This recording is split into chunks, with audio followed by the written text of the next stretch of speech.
How's it going, everyone? Got quite a few things to talk about in this video. Multiversus gets its latest patch notes. A new character has been added, and some new modes have been added as well. We'll talk all about that. Have an update on Call of Duty Modern Warfare 2. I had expected this game to be one of the biggest releases of the year, one of the biggest Call of Duty games of all time, and it looks like it's hitting all of those metrics as far as early sales numbers go. We'll talk all about that. Have played quite a bit of the game over the weekend, so I'll give you guys my thoughts as well. And a message from Sony Santa Monica Studio that I find pretty interesting in the sense that it's a message we're seeing from a lot of studios pretty regularly these days, so we'll talk that at the end of this video. But first of all, Multiversus' patch notes, Black Adam arcade mode, and a silly queue have been added. The new version 1.05 update, which was planned for last week, it was delayed, has adding a Black Adam as the game's 22nd character. On top of that, it also is adding a new arcade mode, which features 3 difficulty options and can be played in 1v1 or 2v2 modes. Outside of all of that, there is a new Silly Queue mode, which is home for new casual game modes going forward in the game. The Silly Queue will include a number of game modifiers, with 3 available when it first arrives. The most notable of this is a growth spurt, where fighters get larger as they deal more damage, as noted on VGC. Multiversus was a game that definitely had a ton of buzz right out the gate, and it was easy to expect that the game was going to have that level of buzz. Obviously, it's fallen off a little bit, but that's going to be the case with any game like this, where it's a major free-to-play release right out the gate. You're going to have a lot of people playing the game, and then ultimately it is going to be determined successful or not based on how many people can you actually keep sustained into the experience. They've done a fairly decent job of keeping the game updated consistently, and it still has a relatively strong player base, so seems like it'll be doing pretty well for the foreseeable future, and I imagine it'll continue rolling out some major updates, so we'll see how that turns out. Again, obviously far from its peak, but good to see it's continuing to get updated, and for those that are into the game, you're gonna have new content to sink your teeth into. Alright, moving on from that, Call of Duty Modern Warfare 2, man, this game is a juggernaut of a release. The PlayStation Twitter account tweeted out, "Congratulations to Infinity Ward and Activision on the biggest PlayStation Store launch ever for a Call of Duty game that includes pre-orders and day one sales. Call of Duty Modern Warfare 2 is now available for PS4 and PS5. Some other Call of Duty news to talk about in a little bit, but first of all, Modern Warfare 2. I had expected this to be a gigantic release for a variety of different reasons. I know some people think that Call of Duty has fallen off a little bit, especially Vanguard. That game just tanked in sales in comparison to Call of Duty in the past. However, in the case of this, I feel like there was a lot of things working towards it, and I can only speak from an anecdotal standpoint, but based on the people that I am talking to, like in real life, and again, I have a lot of friends that play video games that are incredibly casual. They don't know every game coming out every week, and they would probably roast me for really enjoying a game like Star Ocean or something like that. I don't know. That's the type of people they are. I can say that just about every single one of them was talking about Call of Duty Modern Warfare 2.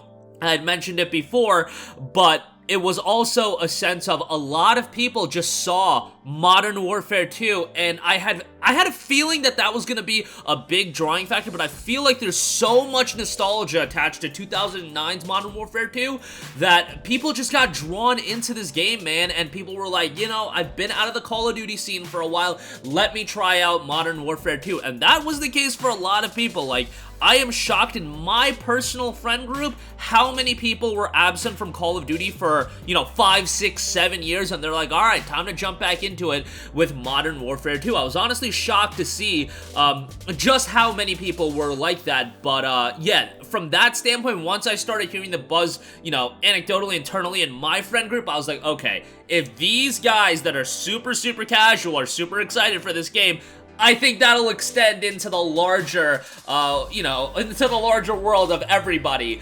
And in the case, you look at social media numbers, you look at just general social media buzz for Modern Warfare 2, I really thought it was palpable that people were excited about the game. Now, the game itself, I am not the authority on Call of Duty. I feel like I can't break down every Call of Duty game. Like, I have been buying pretty much every Call of Duty game, and I play them for a while, but I'm not meticulously dissecting the offerings of each and every Call of Duty title. What I will say is, Modern Warfare 2, really enjoyed the campaign. I thought the campaign, from a mission structure standpoint, like, some of the missions, and a lot of my boys agreed with me on this, were, like, a little annoying, but I have to give them a lot of credit for creating a lot of variety in the missions, and it seemed like with a lot of the missions, they really put a lot of attention to detail in making it feel like a different kind of experience. And overall, I thought narratively it was pretty interesting. I think the ending was pretty well done. I enjoyed the campaign a lot. Multiplayer, I'm enjoying it for what it is. Man, like, Call of Duty is a game that I can hop in if some of my boys are playing. I can have a great time with it. That's kind of been my issue with Call of Duty in the last few years. Like, I'd only have 1 or 2 friends picking it up with a title like Vanguard or even Black Ops Cold War. In the case of Modern Warfare 2, we're rolling deep with a squad of like 6 or 8, and we're having a great time with it. And from that standpoint, like, I'm just enjoying the game. Again, I'm not going to meticulously break down Call of Duty. It's not my authority to do that. I've never been a Call of Duty guy like that, but I will say I'm enjoying the game. And if you're like me, if you just play Call of Duty kind of casually, and you have a lot of friends that are picking it up, I think you're going to have a good time with it. I'm personally having a really good time with it, and you know, it's been a long time since I have like 7-hour multiplayer gaming sessions, but yesterday, man, we were rolling deep in Modern Warfare 2, so yeah, that's my 2 cents on the game. I'm enjoying it. I know some people are having some technical issues with the game, but from my experience, it's been rather good. But again, not the authority on Call of Duty. There's a lot of other channels that, you know, go deep into Call of Duty. I really can't do that. I'm just not that knowledgeable with COD, and maybe there are like some balancing issues and whatnot. I know skill-based matchmaking is a big discussion point, but nonetheless, I am enjoying the game. However, Call of Duty, a big discussion point as far as the game franchise in general. Is the game going to be remaining on Sony platforms in the foreseeable future with Activision's potential acquisition by Microsoft? Microsoft did know Call of Duty on Sony platforms will continue as long as there's a PlayStation out there to ship to. Speaking on the Same Brain YouTube channel, Spencer pledged to keep releasing Call of Duty games on Sony consoles as long as there's a PlayStation out there to ship to. Now, you know, there's a lot of Phil Spencer's just doing some good PR talk, but here's the actual quote. We're not taking Call of Duty from PlayStation. That's not our intent. Our intent is not to do that, and as long as there's a PlayStation out there to ship to, our intent is that we'll continue to ship Call of Duty on PlayStation, similar to what we've done with Minecraft since we own that. I think a lot of people are pointing out the consistent use of the word intent. Like, yeah, you can intend to keep it on PlayStation, but there's got to be some sort of deal that's worked out with PlayStation to keep those games on PlayStation platforms. I don't think it's just going to be Microsoft spending all this money and out of the goodness of their heart, all right, we'll still ship to PlayStation, let's go. You know, sometimes, like, Phil Spencer, he's very good at talking to the media.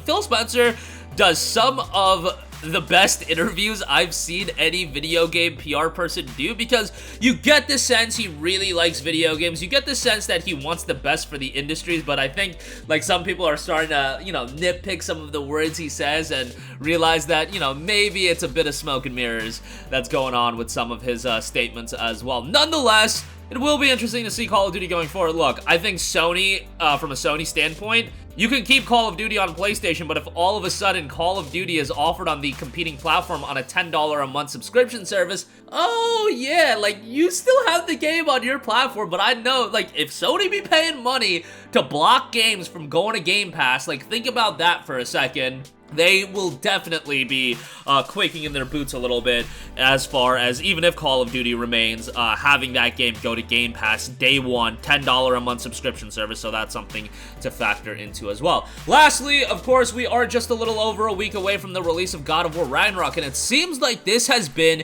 a consistent PR statement for a lot of video games, especially in recent memory. Maybe this has always been a thing, but I'm seeing this much more in the last few months, and that is essentially warning people to avoid spoilers, noting, as we approach launch, it is important for our studio to preserve the experience of God of War Ragnarok for players who want to enjoy the game for the first time without spoilers. We ask that you please be considerate of the many fans who do not want to accidentally see clips, gameplay, or narrative spoilers and avoid sharing them wider.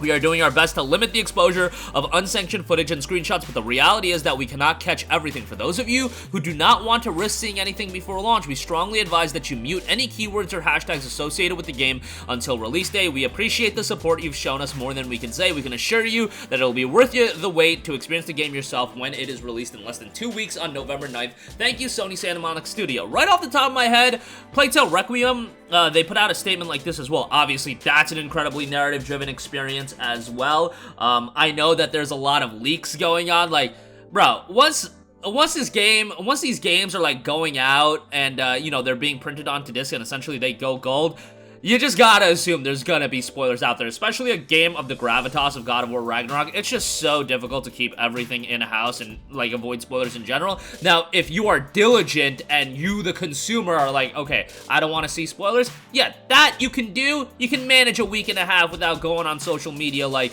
you know, like an absolute animal and consuming all the content, especially when like embargo-less, because then it's really open season, you know, even if it shouldn't be. Like, you guys get the idea as far as, like, you know, stuff going out online. But nonetheless, God of War Ragnarok, kind of wild to think that it's a week and a half away, but I and many others are super excited for it. This is another one of those games that I feel like, not as much as Modern Warfare 2, I'll be honest with you, but in my personal circle of friends, and, you know, sometimes I get their opinion on what they're excited for because they are, like, super casual, they don't go online or anything like that. God of War does seem like to be one of those games that a lot of my boys are also very much excited for. You know, Modern Warfare 2 kind of had that buzz the day it came out. I am excited to see, like, once the reviews go out for Ragnarok, the day it comes out, because, like, for us that are super entrenched into this world of video games, we're, like, excited for these games off of Jump Street, but for a lot of people, it's really the day before the game, seeing that build up, and then, you know, all the news outlets have their posts on, it's all over social media, etc., and then you really get to kind of have your finger on the pulse on how well this is gonna, how well the game is gonna do, you know, 48 hours, 72 hours before the release of the game, and I think Ragnarok's gonna be a pretty damn big game. But that's gonna do it for me. Again, Multiversus getting a new update, adding Black Adam to the game. Call of Duty Modern Warfare 2, biggest Call of Duty release on the PlayStation Store ever. Not too surprised by that, but interesting nonetheless. We'll see, you know, how the Microsoft, Call of Duty, and PlayStation story unfolds over the coming years. And God of War Ragnarok, spoilers are gonna be a thing. So if you're worried about that, as Santa Monica said, you know, best be a little bit diligent about avoiding that kind of stuff. That's gonna do it for me. Sound off with all of your thoughts in the comment section down below. Thank you for watching, and goodbye. Hey guys, we hope you enjoyed the video, and if you did, make sure to hit the subscribe button, and if you're already subscribed, do us a favor and hit the bell icon. This way you'll be notified whenever we post a new video. That's the best way to keep up with all of our uploads, and we usually try to upload 2 videos a day. And with the bell icon hit, you'll be notified whenever we do upload a video. As always, thanks for watching.